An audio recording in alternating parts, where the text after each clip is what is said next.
Muy buenos días, bienvenidas y bienvenidos a un nuevo programa en Foto con Fede, programa dedicado a este apasionante mundo de la fotografía. Como ya lo saben, todas las semanas estamos conversando, estamos hablando con fotógrafos de nuestra tan querida y convulsionada Latinoamérica, que día tras día pues nos deja imágenes realmente muy interesantes. Ya saben que nos pueden seguir a través de nuestra cuenta en Instagram, estamos como @fotoconfede. Por allí ingresan a todas nuestras redes y pueden escuchar pues los programas que ya hemos hecho y estar prevenidos en qué es lo que viene para un futuro. Estamos también en podcast, en Spotify, en eBooks, en Anchor, y también nos escuchan a través de nuestra cuenta en YouTube, que estamos como Federico Murúa, y el programa Foto con Fede. En el programa de hoy tenemos a una invitada muy esperada. Okay. Ella es en este momento va a ser la embajadora, la representante del Brasil. Es nuestra primera fotógrafa brasilera con la que vamos a estar conversando el programa el día de hoy. Un poquito de español, un poquito de portugués. Ahí vamos a hacer el programa despacio para que todos nuestros oyentes, si no manejan el idioma, pues por allí nos entiendan y pues disfrutemos de esta entrevista el día de hoy. Estamos con Katia Lombardi, perdón. Ella está en Minas Gerais, ahí en Brasil. Así que, Katia, te damos la bienvenida al programa. Muy buenas tardes, ¿cómo estás? Buenas tardes. Espero que me entendam. Vou falar em português, mas vou falar bem devagar para que possam me entender, né? Então, boas tardes a todos e a todas.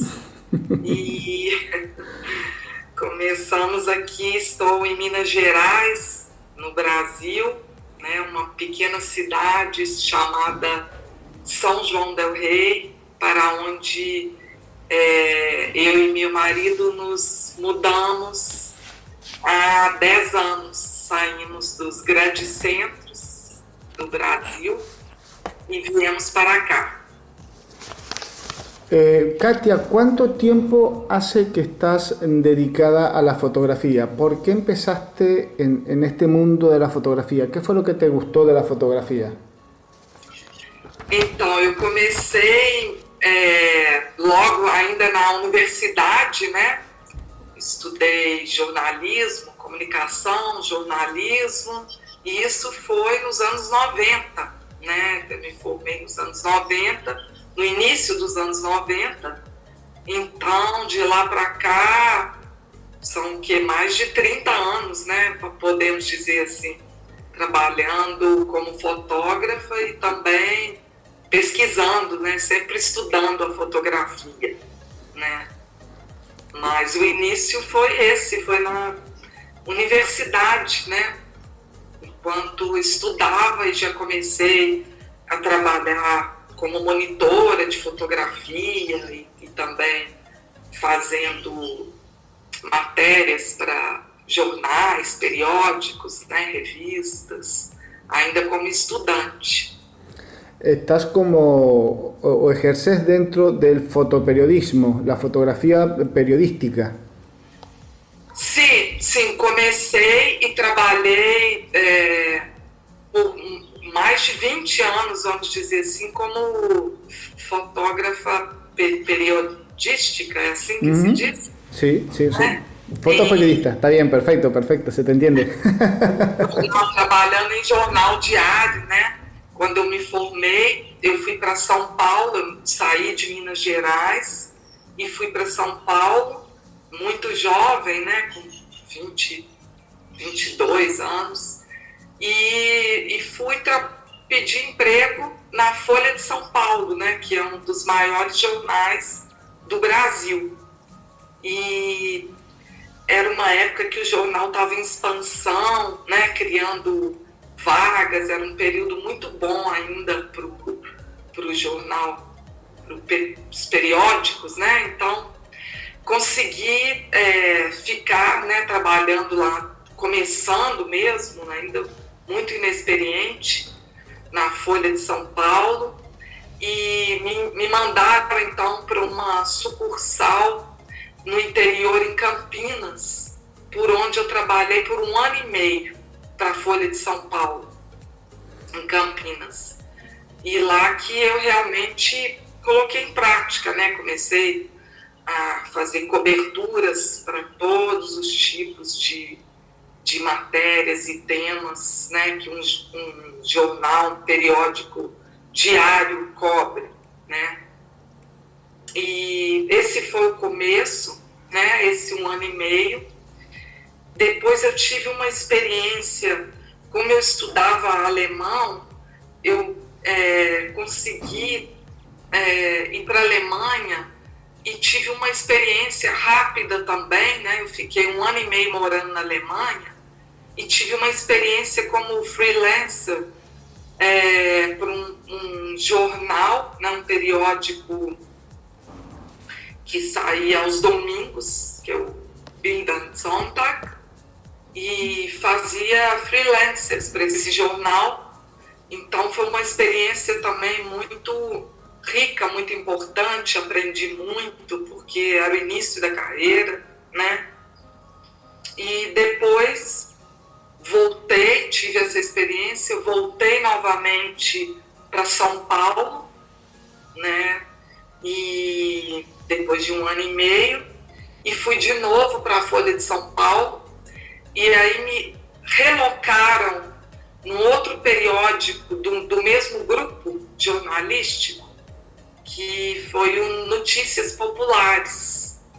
Não sei, talvez você já tenha ouvido falar, aqui ele é muito conhecido, é um jornal sensacionalista, ele foi, não existe mais, mas ele virou tipo um mito, assim, uma lenda esse jornal, tanto é que agora vão fazer até uma série sobre o jornal e os personagens, porque era assim, muito característico, muito próprio, e tinha esse lado difícil de lidar, né, que era o jornalismo da imprensa marrom, o sensacionalismo e tudo, mas era um jornal muito especial, porque era um jornal muito popular. Então eu falo que foi onde eu realmente aprendi tudo, né? Aprendi a fotografar mesmo, foi no Notícias Populares, porque eu fazia cobertura desde pessoas morando no que aqui a gente chama das favelas, né? As comunidades que vivem à beira da cidade, né? Pessoas que vivem em estado precário mesmo, então a gente cobria muito, cobria todos os tipos de sindicatos, as greves, sindicatos da época, então coisas assim inexistentes nos outros jornais, por exemplo, sindicato das costureiras. Quem que pensava em cobrir isso? Qual a importância teria isso? E para esse jornal tinha, porque era um jornal do povo, é um jornal que vendia em banca, né? Ele não tinha assinatura e era um dos jornais mais vendidos. E para o fotógrafo era um jornal muito especial, porque como ele era do grupo Folha, né? Desse grupo grande, a gente tinha acesso ao material da Folha de São Paulo, também que os fotógrafos da Folha de São Paulo produziam. Mas isso dava para a gente uma liberdade de criação muito grande para os fotógrafos, porque a gente não precisava ficar preocupado com nessa concorrência. A gente podia fazer o diferente, podia criar. Então, sempre os editores falavam, tragam coisas diferentes, se inventasse foto de cabeça para baixo, distorcida, com ângulo, em tudo que fosse novidade, eles adoravam e incentivavam a gente a fazer isso. Então, o fotógrafo era maravilhoso, e vinha aquelas fotos enormes, assim, abriam, valorizavam a fotografia, né, na capa do jornal e tudo. Então, era muito bacana essa parte. uma experiência muito incrível, Notícias Populares, né? Que era um jornal popular, mas mesmo assim, também, por conta desse jornal, eu tive a oportunidade, por exemplo, de cobrir esportes, que nos grandes jornais é super disputado, fica um grupo muito pequeno e muito restrito a homens também, né?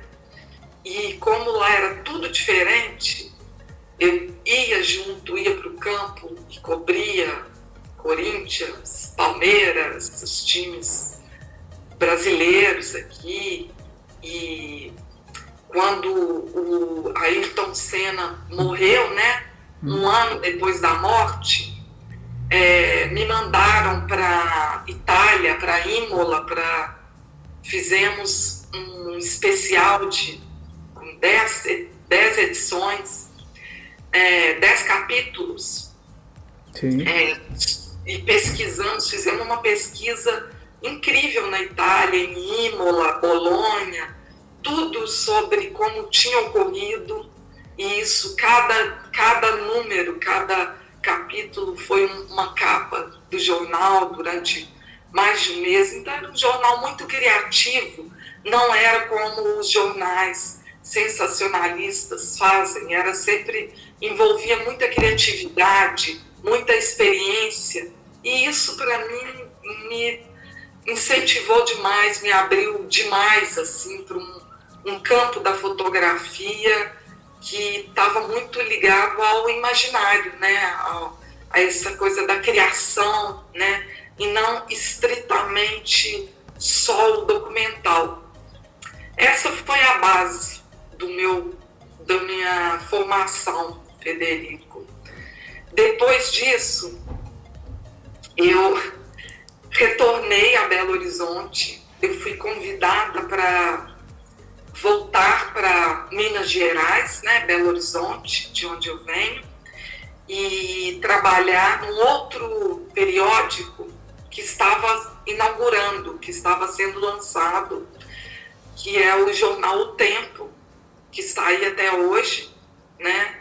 Mas não da forma como foi. Tinha um projeto maravilhoso também, que era uma capa pôster por dia no caderno de cultura, né? Então, para o fotógrafo também, aquilo era um espaço incrível. Pensa, ter uma capa pôster no caderno de cultura, todos os dias ter uma foto inteira, né, que cobrisse a capa inteira.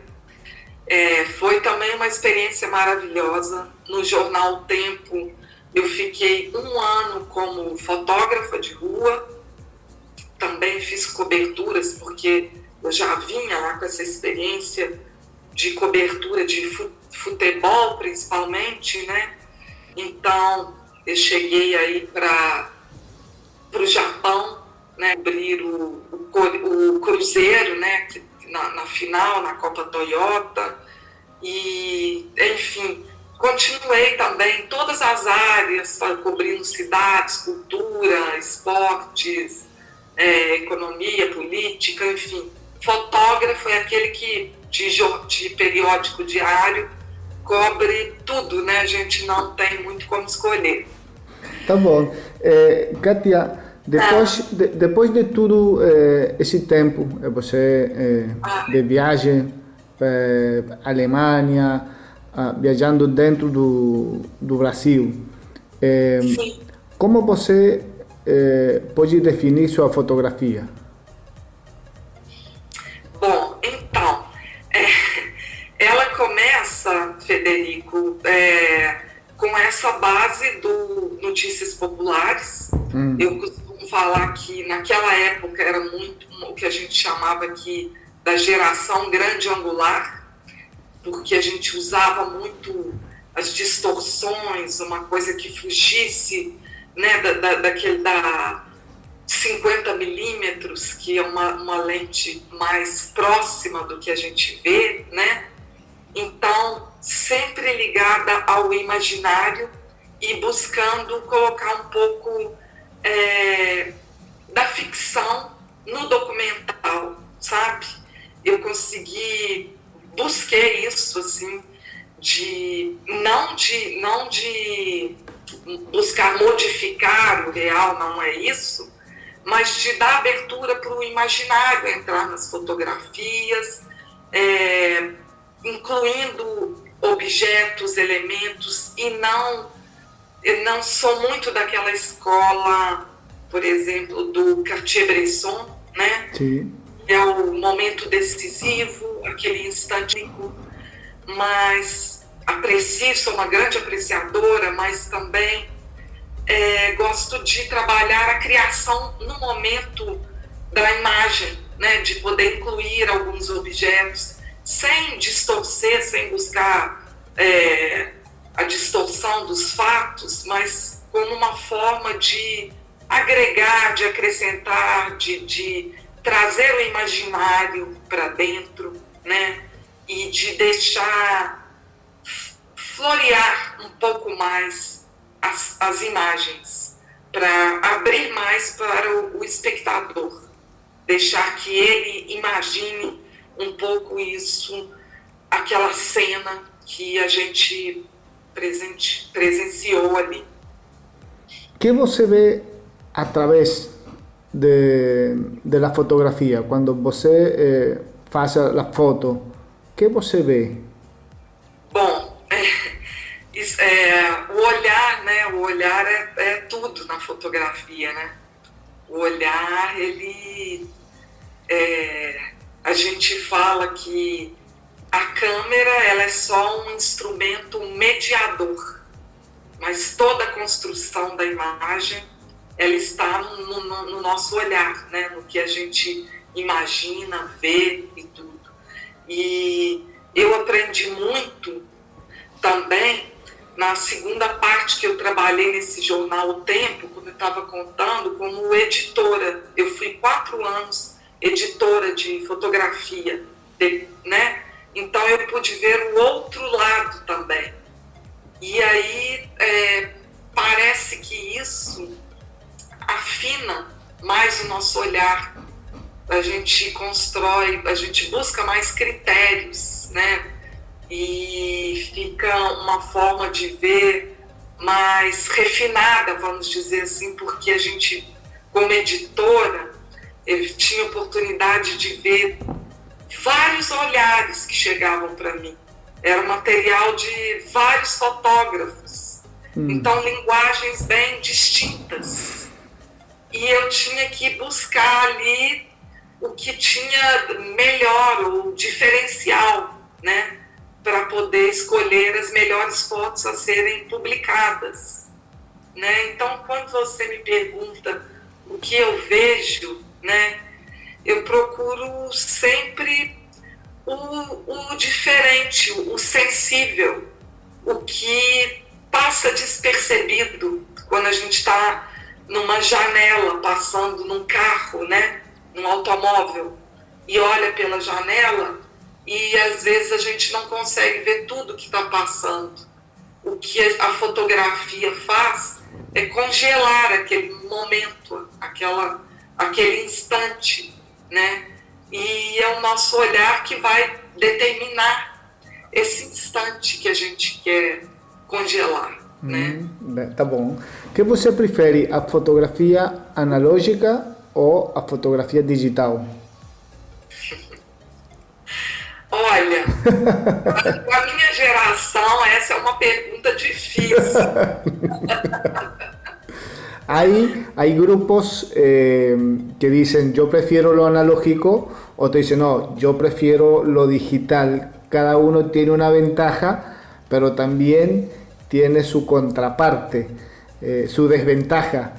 Las dos son importantes, no vamos a decir que una es más que otra, pero en un poco al tema de gusto de cada fotógrafo, obviamente, cada quien tiene una preferencia en algún momento determinado. Digo, yo uso las dos, hago las dos fotografías, pero personalmente me quedo más con esta. En tu caso, ¿qué gosta mais? A digital ou analógico? Bem, então, a minha relação com a analógica é uma relação mais de saudosismo, Entende essa palavra?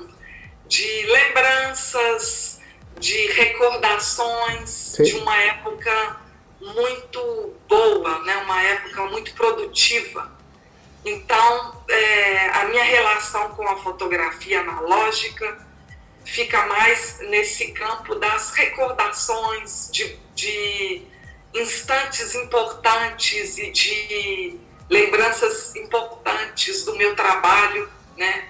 Que eu peguei essa transição toda, peguei os periódicos ainda em preto e branco, depois para o colorido analógico, Sim. e depois para o digital. Então, eu tenho essas recordações que me fazem bem, né? De lembrar da analógica.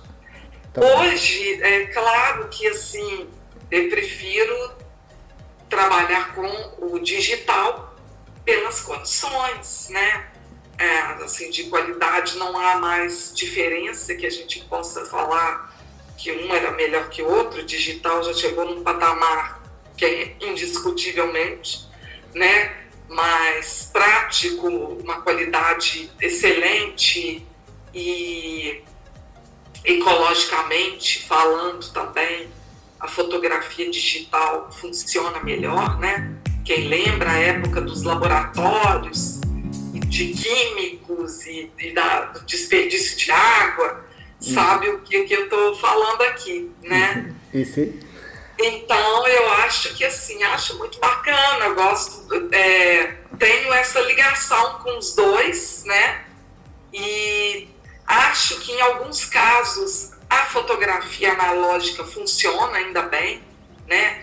Vejo que há um movimento de retorno ao analógico, né? Com essas câmeras amadoras, tipo Polaroids, um movimento meio retrô mesmo, essas Olga, aquelas câmeras de plástico, tipo a Olga, né?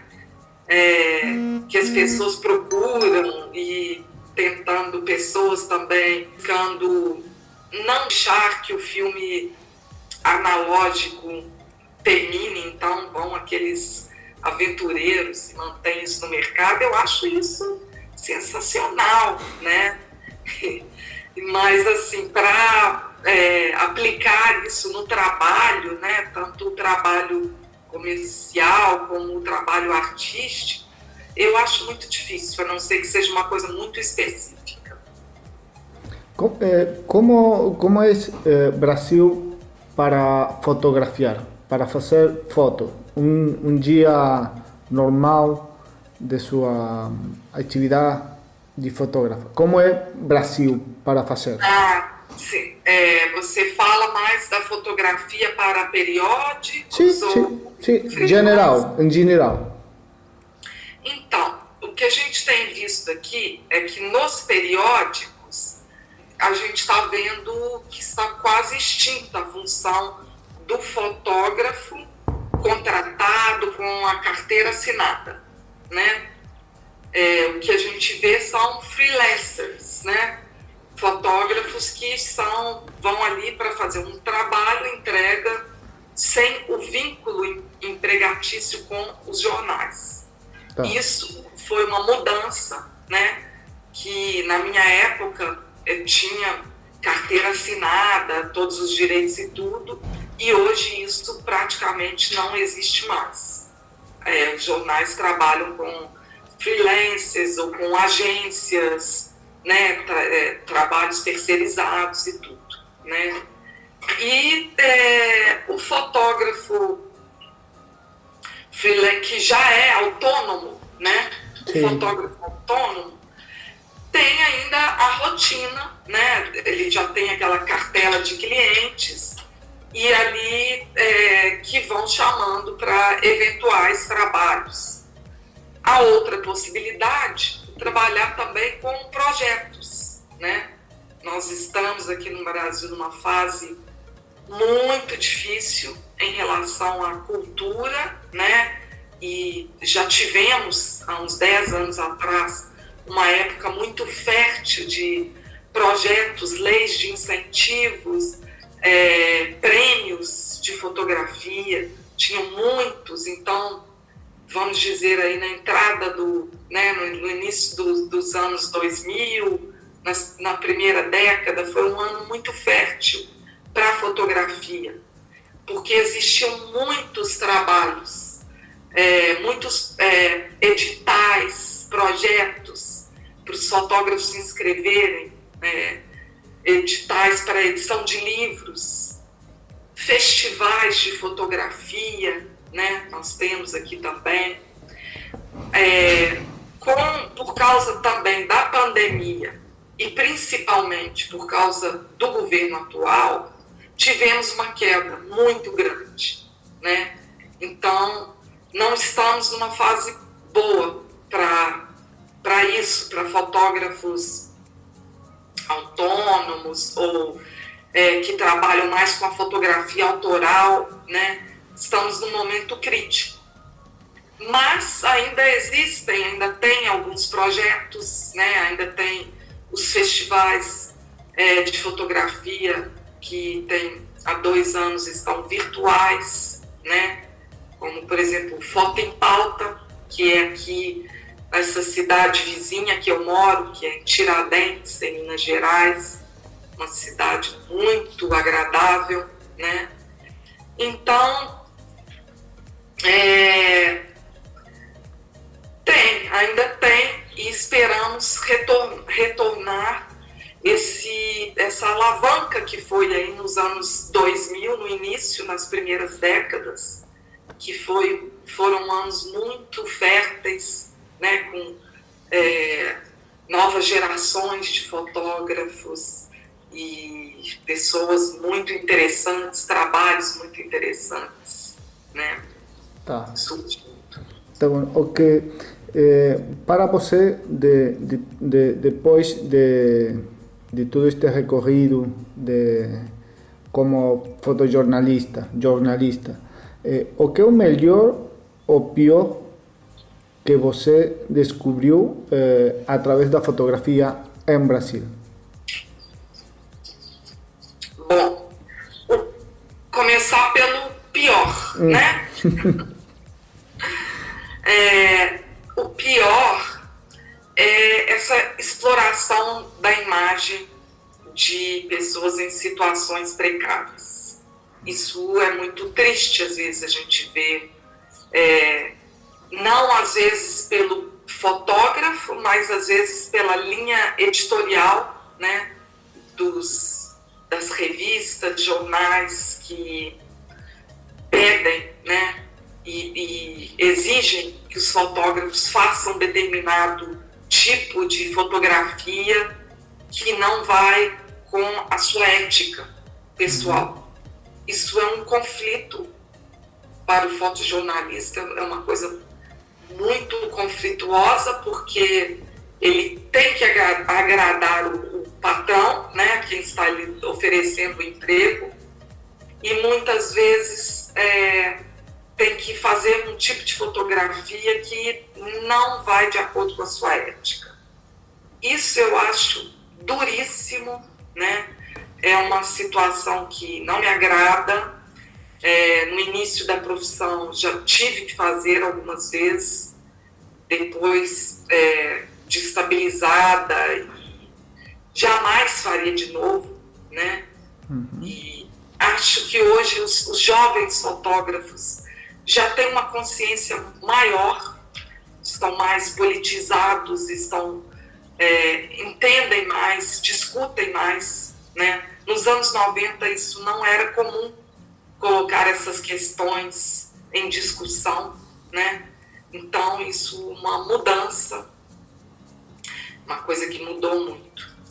E o melhor, eu destaco, o Brasil tem uma luz lindíssima para fotografia. A gente é abençoado aqui com um céu maravilhoso, com uma luz incrível, muitas cores. Então eu acho que isso favorece demais as pessoas, a maioria, né? Te tratam muito bem, te recebem muito bem.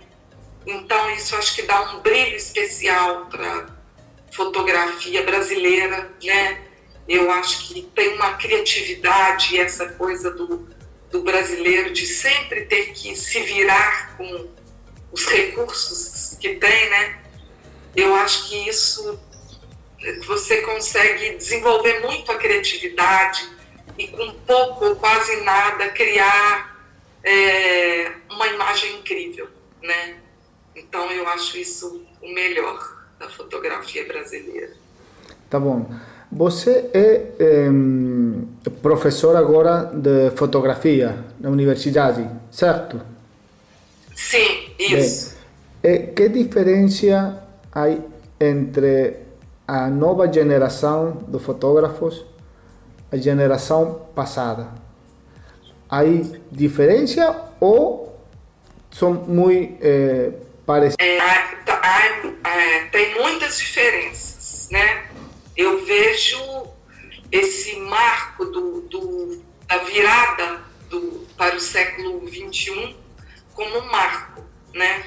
Inclusive, quando eu fiz o mestrado, eu escrevi, né, uma dissertação que chama Documentário Imaginário, Novas Potencialidades na Fotografia Documental contemporânea, né?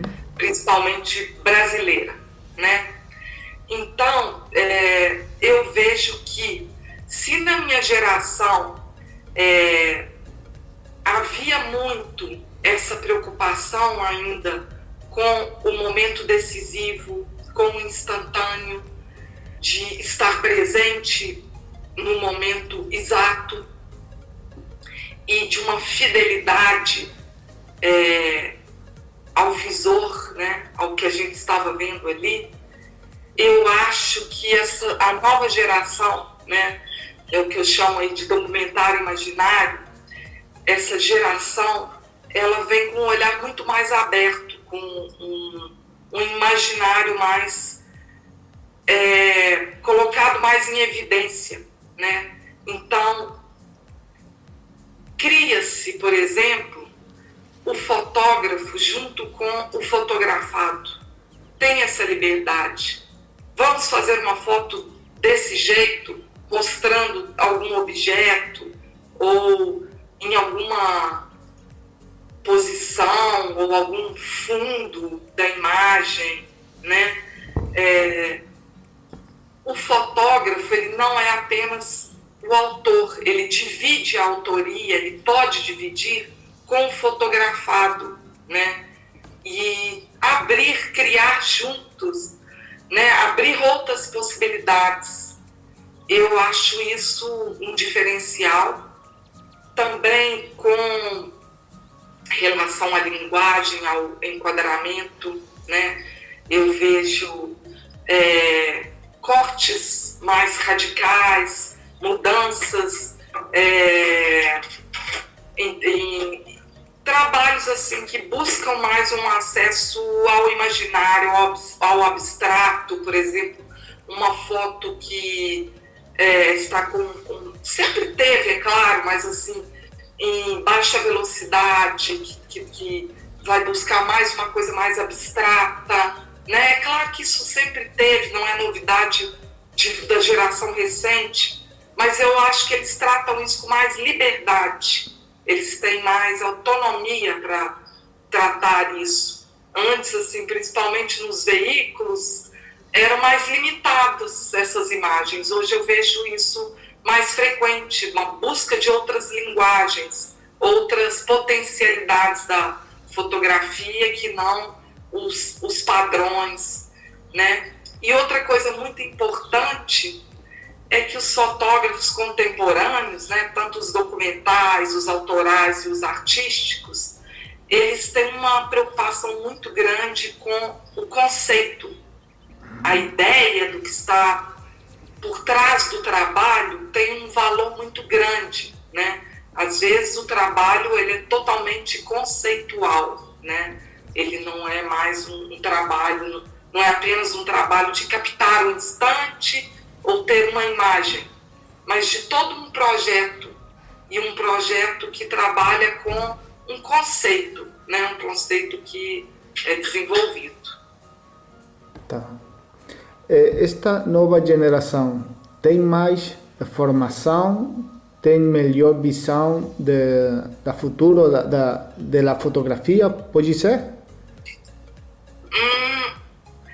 Olha, isso também é difícil de falar, porque acho que ocorre uma divisão.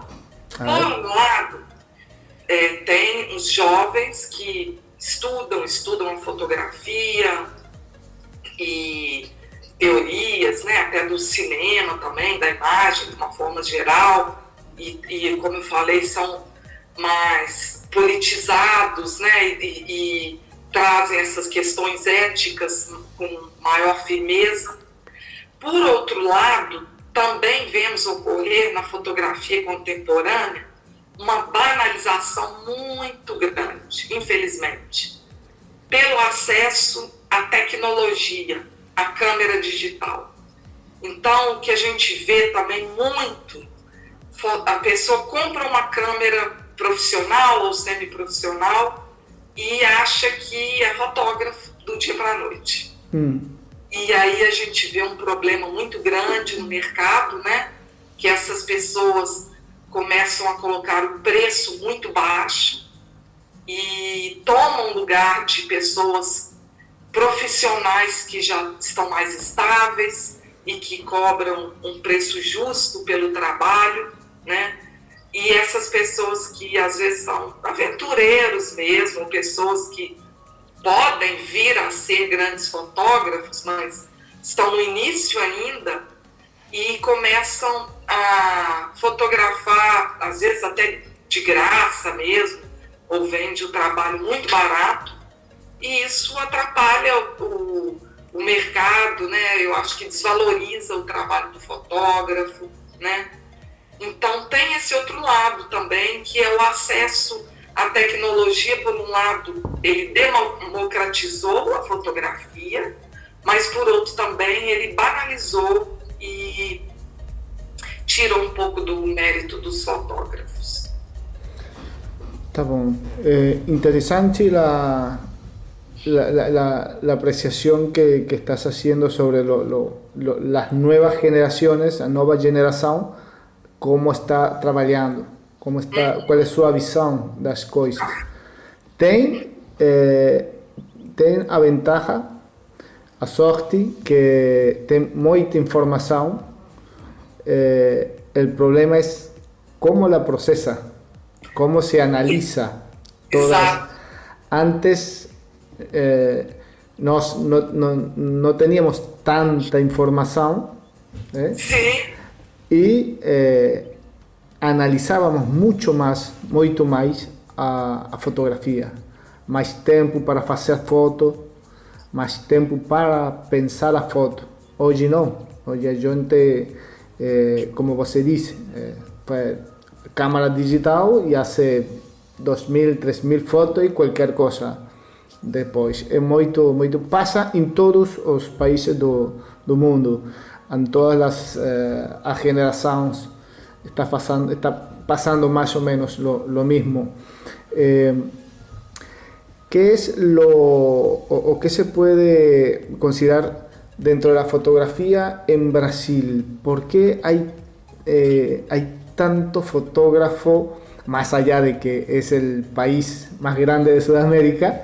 Pero ¿qué es lo que hace diferente al fotógrafo de Brasil del resto? Porque si bien no es muy frecuente, pero hay una gran cantidad de muy buenos fotógrafos ahí en Brasil que cada día se dan a conocer más y más. Ya hay un referente a nivel mundial, Sebastián Salgado, que se dio a conocer hace algunos años a nivel internacional y que bueno, ya es referente en casi todo el mundo. Pero ¿qué es lo que hay en el fotógrafo ahí de Brasil que lo hace tan especial? Acho que já até falei um pouco. Eu acho que assim, primeiro a diversidade. O Brasil é um país enorme, então a diversidade de temas e e de Brasis mesmo, né? Você vai para o norte, é um país totalmente diferente do sul, do sudeste ou do centro-oeste, então muitas coisas acontecendo no mesmo país. Isso abre uma margem para projetos, né, muito diversificados, né? Acho que que já falei um pouco a questão da luz, né, nossa a localização do país mesmo, né? Então tem uma luz muito bonita aqui, as cores são muito fortes, o céu tem sempre um azul muito especial, né? E mesmo os contrastes das luzes, dos claros e escuros. Então, acho que isso também cria-se uma linguagem própria, assim, dos fotógrafos. E também acho que temos muitas referências aqui, né? Desde o Sebastião Salgado, depois Miguel Rio Branco também, Cláudia Andujar, né, que trabalhou com os Yanomami, assim, uma fotografia preta e branca, mas com uma luz incrível da floresta. Então, são muitas as referências, né, que a gente tem aqui também. E acho que isso foram se criando escolas, né, novas escolas, as novas gerações olhando para não apenas de trabalhos de brasileiros, mas buscando essas referências na fotografia nacional e internacional também, né? E essa coisa desafiadora que é ser fotógrafo no Brasil, né? Ser um fotógrafo brasileiro que tem que lidar com as situações mais diversas e muitas vezes sem estrutura e sem condições, mas sempre essa coisa de abrindo brechas, encontrando um jeito, né? Esse jeito do brasileiro também de saber aproximar das pessoas e saber esse calor, essa coisa que tem, né? Isso tem aqui mesmo, né? Não estou querendo mistificar nada, mas tem uma coisa assim desse jeito, né? Do brasileiro de ficar amigo muito rapidamente, saber conversar, chegar e tudo. Tá bom. Kátia, você tem um trabalho sobre fotógrafo de guerra. É um projeto de seu trabalho como professora em Brasil. Como é um pouco esse trabalho? Que é o que você está descobrindo, está falando dessa experiência de la fotografia de guerra? Bom, esse foi um trabalho, foi a minha tese de doutorado, né? Eu fiquei 4 anos pesquisando sobre esse tema e escrevendo, né? E eu queria mostrar, eu sempre tive essa questão do embate, do conflito, né, tão presente aqui no Brasil e que a gente estuda tanto na fotografia também. Então, sempre quis entender um pouco mais, acho que também pela minha história, que eu comecei nesse jornal, né, sensacionalista, então vi muita coisa triste, muita tragédia. Isso sempre esteve dentro de mim. Tanto é que depois de 10 anos de profissão, eu falei, agora eu tenho que parar e vou voltar a estudar, vou pesquisar. Foi quando eu virei professora, né? E pesquisadora também. Hoje sou pesquisadora sobre fotografia. Então, essa história da guerra, dos conflitos e da foto que traz a tragédia, o sangue, e fiquei pensando, será que a única forma de mostrar a dor, o sofrimento, é por meio de fotos sensacionalistas, ou que nos agridem, ou que expõe as pessoas, né? A Susan Sontag tem um livro muito interessante que chama Diante da Dor dos Outros, no Brasil, né, chama assim, e ela vai perguntar se essas imagens que nos chocam, se elas realmente trazem alguma coisa, se nos fazem pensar de outra maneira ou ajudar essas pessoas que estão nessa situação fragilizada de desespero. Então eu comecei a levantar essas perguntas e comecei a pesquisar se haveriam modos diferentes de fotografar e de mostrar a guerra. E descobri uma série de trabalhos muito interessantes que mostram a guerra não pelo momento exato, mas pelos seus vestígios, pelos traços, pelos rastros que a guerra deixou.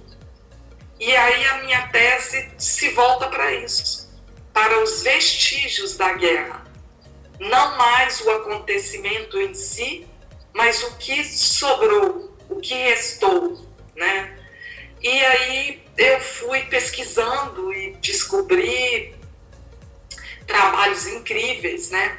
Os que eu trabalho na tese mais especificamente são 3 fotógrafas, uma italiana, chama Paula De Pietri, uma francesa, Sophie Rister-Hebert, e uma sul-africana, que é Jo Radcliffe.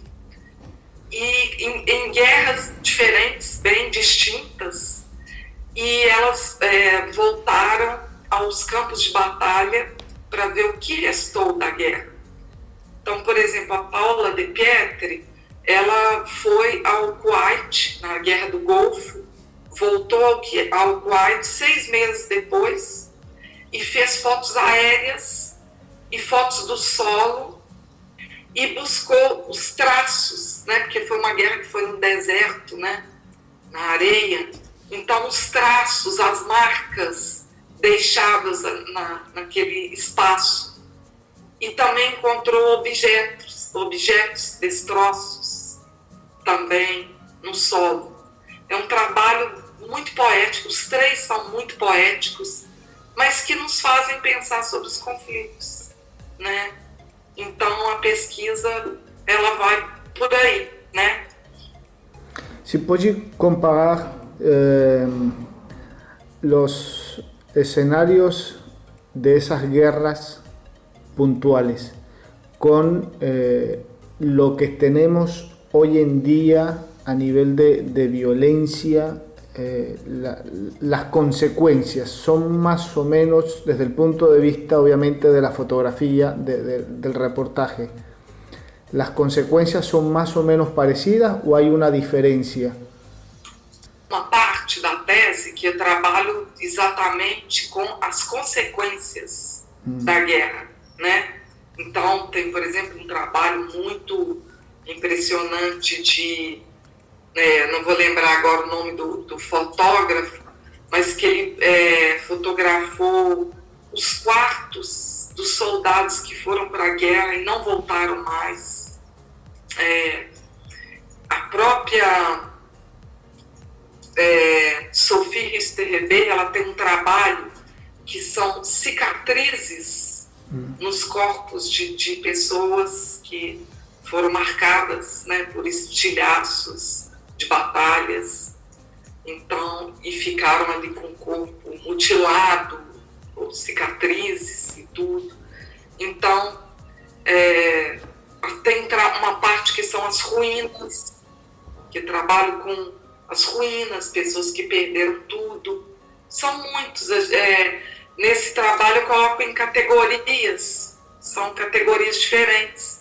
Por exemplo, tem uma brasileira chamada Ana Kahn, uma carioca, que eu falo nessa tese, né, no Brasil a gente não tem essa guerra oficial, mas a gente tem outros tipos de guerra, né, que são guerras silenciosas, né, como a guerra dos tráficos, por exemplo, E no Rio de Janeiro, por exemplo, é muito comum a bala perdida, né? Que são quando tem tiroteio, né, entre policiais e traficantes, e as balas, os projéteis são desviados e atingem uma pessoa, um cidadão comum. Até casos de pessoas que estão dentro da própria casa e são atingidos por um projétil, né, por uma bala. Então essa fotógrafa, ela fez esse projeto chamado Bala Perdida, e ela vai aos locais onde ela pesquisa em jornais, em periódicos, onde essas pessoas foram atingidas por balas, né?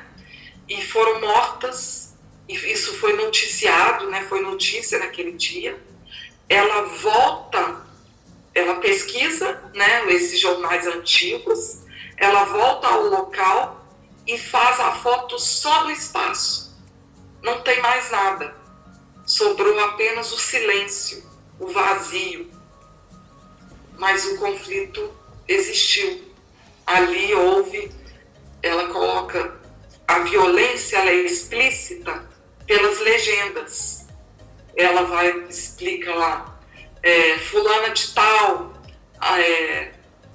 36 anos, morta por uma bala quando voltava para casa, quando pegava a condução para voltar para casa, ou a outra que estava na praia num dia de folga e foi atingida.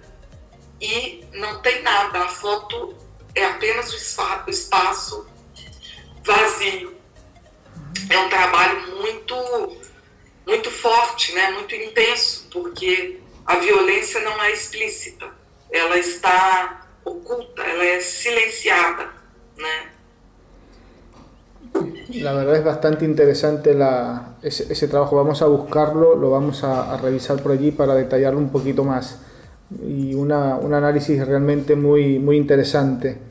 Ahora, con todo esto que nos estás contando, Katia, ¿cómo te imaginas si en algún momento te has sentado a pensar, cómo te imaginas que va a ser la fotografía ahí en Brasil de aquí a unos 5 o 10 años, cómo se vienen dando las cosas con estas nuevas generaciones, la vivencia de lo pasado, el presente?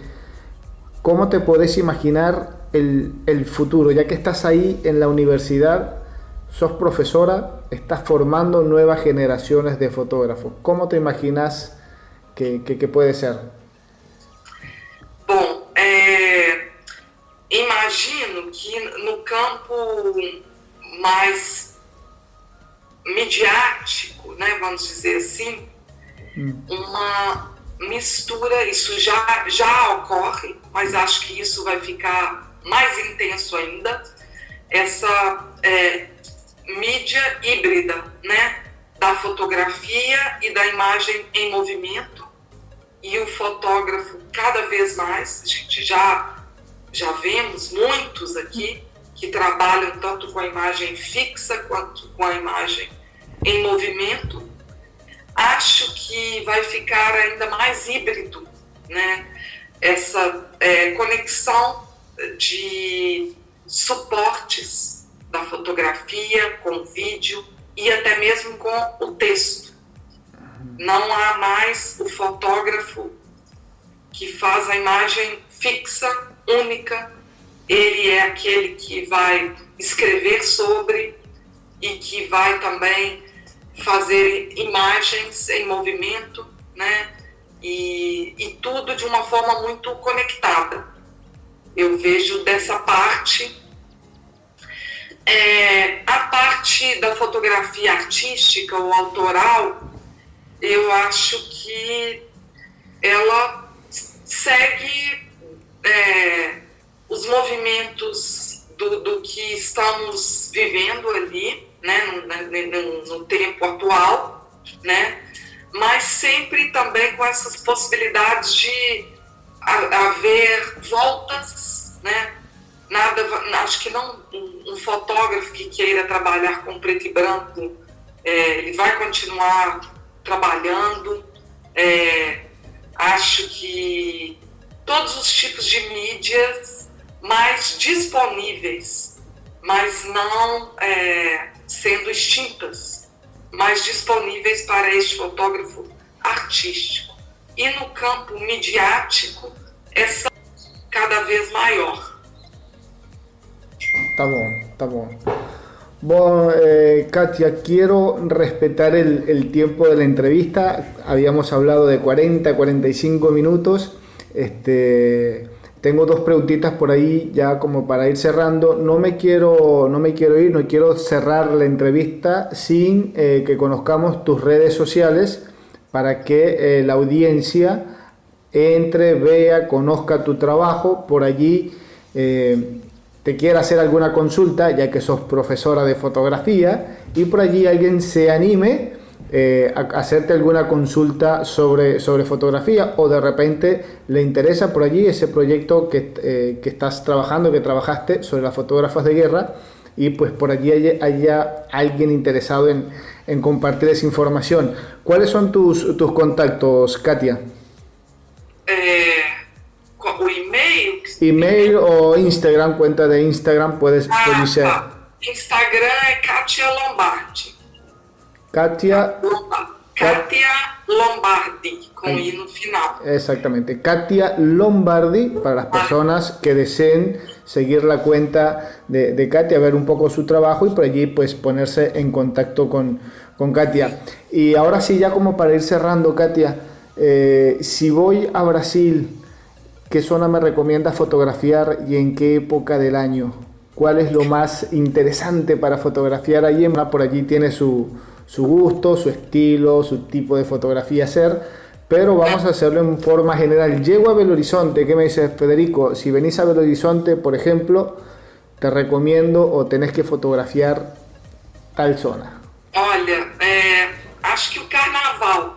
Ajá, carnaval, ya sabía que no nos íbamos a librar del carnaval. Não carnaval oficial, mas assim, os bastidores, ou os pequenos blocos, buscando aspectos diferentes, não apenas os comerciais ou esses que buscam essa imagem exótica do Brasil, mas outras formas, né, como as pessoas comemoram o carnaval em bairros isolados, né, em comunidades mais distantes, não só aquele carnaval das escolas de samba que todo mundo faz todo ano e que temos trocentas imagens, mas buscar outras formas. Tá. Tem carnaval o ano próximo?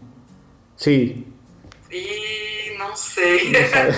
Imagino que já alguma coisa deve ter sim, né? Sim. Não sei se como todo normal, de forma normal, mas alguma coisa acho que já deve ser, vamos ver. O carnaval de Belo Horizonte cresceu muito, uma coisa muito diferente, completamente diferente.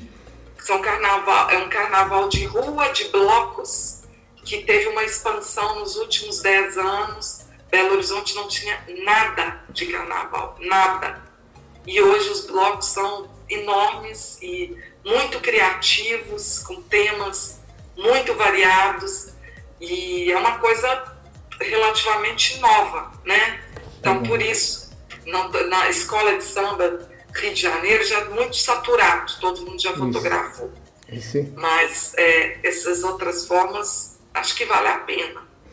Voy a tener que ir a Belo Horizonte a hacer fotos del carnaval de Belo Horizonte este año. Vamos el año próximo. Vamos a ver si podemos hacerlo. Katia, muchísimas gracias. Muito obrigado por su tiempo, su participación, por haber compartido con nosotros este espacio, este programa. Esperamos que hayas estado cómoda y a gusto. Se te entendió todo, no hay ningún problema por eso, salió perfectamente bien. Estoy seguro que del otro lado la audiencia también pudo captar bien la información, llegó todo claro, así que bueno, te agradezco tu tiempo y la oportunidad de conocer tu trabajo y de compartir con nosotros pues tu vivencia dentro de este apasionante mundo de la fotografía, como lo decimos, lo definimos nosotros acá en el programa. Muito obrigada pelo convite, Federico. Nossa, fiquei muito honrada e satisfeita, né? Parabéns pelo seu trabalho, um trabalho muito Obrigado. Interessante. Obrigado. E dando voz aos fotógrafos, né, da América Latina. Muito interessante mesmo. E siga, né? Espero que siga sempre em frente. Muito obrigada pela oportunidade. Perfecto, gracias a ti entonces, Katia, por estar aquí con nosotros. Bien, y esta fue entonces nuestra entrevista del día de hoy con Katia Lombardi, fotógrafa de Brasil, fotógrafa de Belo Horizonte, puntualmente de Minas Gerais. Así que pues le agradecemos este encuentro. Ya saben que nos pueden escuchar a través de los podcasts en Spotify, eBooks, Anchor, y también estamos en YouTube. Nos buscan como Federico Murúa, el programa Foto con Fede, y por allí van a escuchar no solamente este programa, sino todos los anteriores que hemos venido realizando y que seguiremos realizando con fotógrafos de toda Latinoamérica. Por allí se nos escapan y vienen más invitados de otros países de Europa. Por allí tenemos una primicia, un fotógrafo ruso. Vamos a ver cómo nos va. Habla un poquito de español y ha hecho una travesía bastante interesante por toda la Amazonía. Así que vamos a ver qué novedades tenemos por allí, algo que ya empezamos a adelantar. Así que bueno, muchísimas gracias por estar allí, por acompañarnos. Recuerden que nos pueden seguir a través de nuestra cuenta en Instagram, estamos como @fotoconfede, y que nos encontramos este y todos los jueves de cada semana, de cada mes y de lo que resta de este año. Así que pues muchísimas gracias y nada, nos encontramos en un próximo programa. Chau, chau.